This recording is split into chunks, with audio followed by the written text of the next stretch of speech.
আসিফ, আমি এখন আছি মিরপুর 10 10 নম্বরের যে গোলচত্বর, সেই গোলচত্বরের সামনে।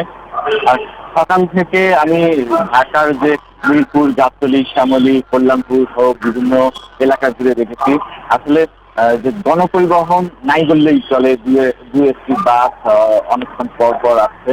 এছাড়া তেমন গণপরিবহন নাই।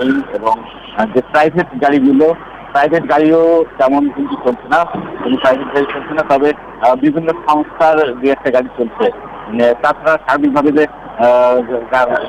সার্বিকভাবে যে রাস্তার পরিস্থিতি, রাস্তা অনেকটাই ফাঁকা রয়েছে।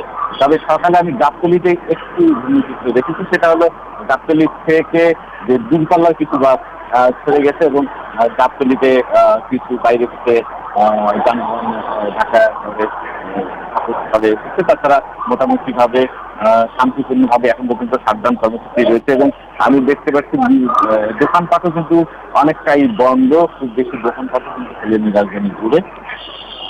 এবং যানবাহন চলাচল কম, তবে বিপুল পরিমাণ আইন শৃঙ্খলা রক্ষাকারী বাহিনীর সদস্যের উপস্থিতি রয়েছে। এবং 10 নম্বরের যে গোল চত্বরটা পুরোটাই কিন্তু এখানে আইন শৃঙ্খলা রক্ষাকারী বাহিনী মোতায়েন রয়েছে। এবং বিজিবি, আনসার, র্যাব সহ অন্যান্য আইন শৃঙ্খলা রক্ষাকারী বাহিনীর সদস্যগুলো মোতায়েন করা হয়েছে। এবং নতুন করে প্রায় 229 ব্যাটালিয়ন আনসার কিন্তু মোতায়েন করা হয়েছে। আরেকটা বিষয় জানিয়ে রাখি যে 15 জুলাই ঢাকা বিশ্ববিদ্যালয়ে যে সহিংসতার পর গত দুদিন ধরে কিন্তু সহিংস পরিস্থিতি বিরাজ করছে। এবং সহিংসতা এবং ছোট ছোট সংঘর্ষের ঘটনা ঘটেছিল। গতকাল রাতেও কিন্তু শনিরাখড়া যাত্রাবাড়ি এলাকায় অনেকটা সংঘর্ষের ঘটনা ঘটেছে, এবং শনিরাখড়া একজন মারা গেছে। তবে সকাল থেকে পরিস্থিতি অনেকটাই শান্ত আমরা দেখতে পাচ্ছি।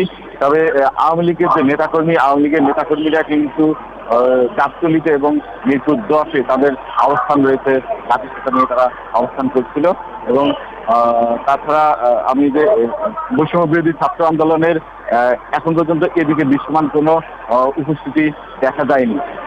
এবং যানবাহন চলাচল অনেকটাই কম, গণপরিবহন দু একটা থেমে থেমে চলছে।